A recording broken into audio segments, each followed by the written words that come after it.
నమస్తే, welcome to our channel. నేను సౌజన్య. ప్రతిపాడు నియోజకవర్గానికి చెందినటువంటి కోవూరు లక్ష్మి ఢిల్లీ వెళ్ళడం జరిగింది. ఢిల్లీ వెళ్ళి రాష్ట్రపతి ద్రౌపది ముర్ము గారిని, అలాగే ప్రధానమంత్రి నరేంద్ర మోదీని, అంతేకాకుండా సుప్రీంకోర్టు న్యాయమూర్తులు ఎవరైతే ఉన్నారో ప్రధాన న్యాయమూర్తులు వారిని కూడా కలిసి ప్రతిపాడులో జరుగుతున్నటువంటి అక్రమాల గురించి, అలాగే ఎన్నికలు వస్తున్నటువంటి నేపథ్యంలో అక్కడ జరుగుతున్న అధికార దుర్వినియోగం గురించి, అక్రమాల గురించి కూడా చెప్పాలనే ఉద్దేశంతో వాళ్ళని అపాయింట్మెంట్ అడగడం జరిగింది. బట్ అనివార్య కారణాల వల్ల వాళ్ళ అపాయింట్మెంట్ దొరకలేదు.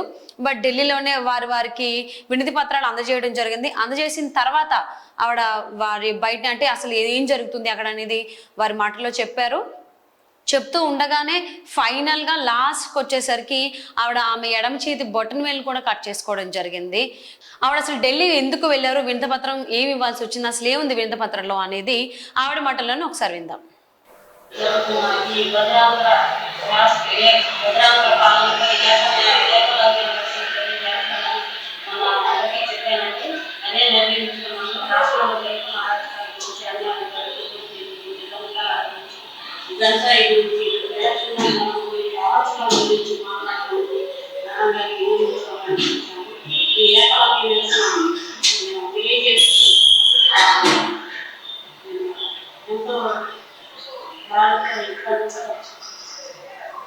చాలా కలివలు నిర్వహిస్తున్నాను.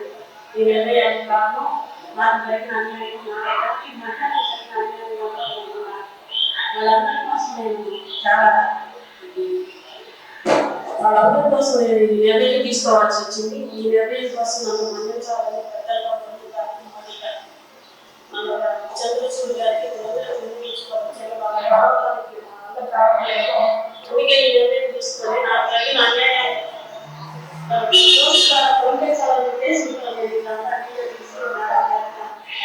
ఆంధ్రప్రదేశ్ లో జరుగుతున్న ఈ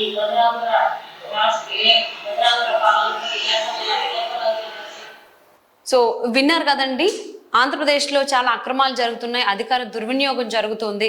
ముఖ్యంగా తాను నివసిస్తున్నటువంటి ప్రతిపాడు నియోజకవర్గంలో చిన్నపిల్లలకి గంజాయి ఇచ్చి వాళ్ళ చేత విక్రించడమే కాకుండా చాలా అక్రమాలకు కూడా వాళ్ళ చేత చేయిస్తున్నారు చేతులారా.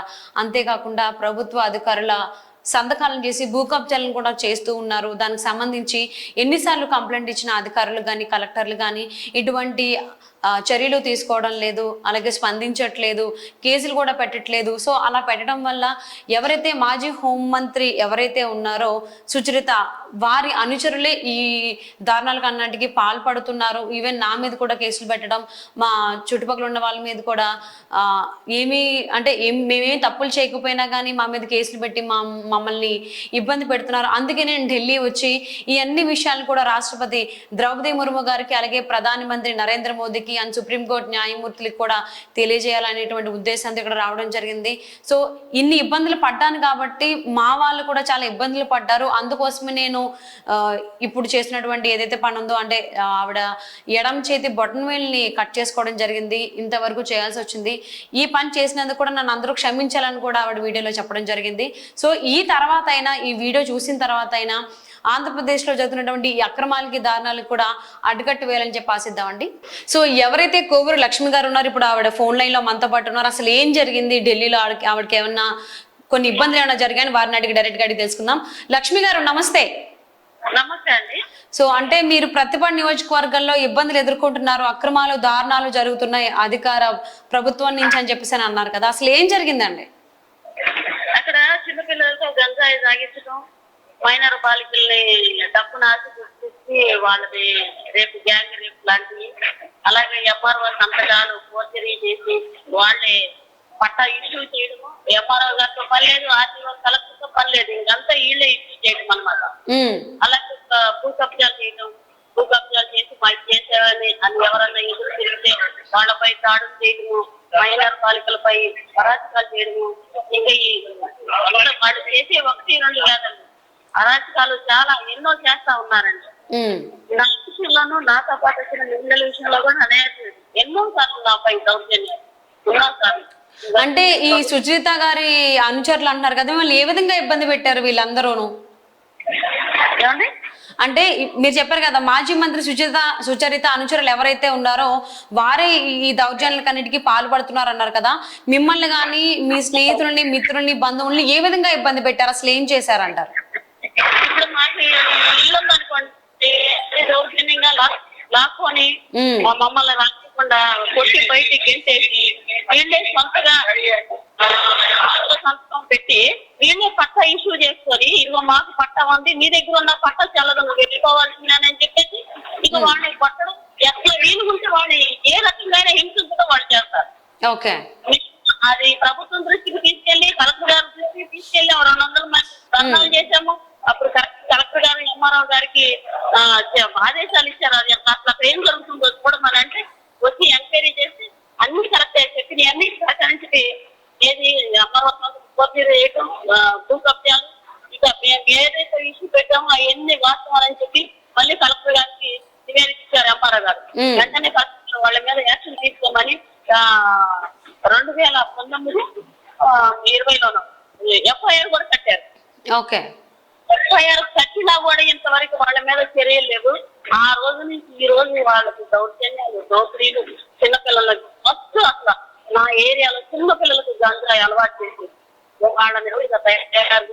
సో లక్ష్మి గారి మాటలోనే ఉన్నారు కదా, ఆవిడ ఉన్నటువంటి పరిసర ప్రాంతాల్లో పిల్లలకి గంజాయిని అలవాటు చేయడం, దాన్ని విక్రయించడంతో పాటుగా ఆడపిల్లలు కూడా ట్రాప్ చేయడం, వాళ్ళకి డబ్బులు ఆశ చూపించడం, ఇలాంటివి ఎన్నో అక్రమాలకి, అంతేకాకుండా అలాగే ప్రభుత్వ అధికారుల ప్రమేయం కానీ వాళ్ళది ఏదీ లేకుండా కూడా ప్రతి ఒక్కరూ కూడా అంటే ఎవరైతే సుచరిత అనుచరులు ఉన్నారో వాళ్ళే భూ కబ్జాలు చేయడం, వాళ్ళే పట్టా ఇష్యూ చేయడం కూడా చేస్తున్నారని చెప్పి చెప్తున్నారు.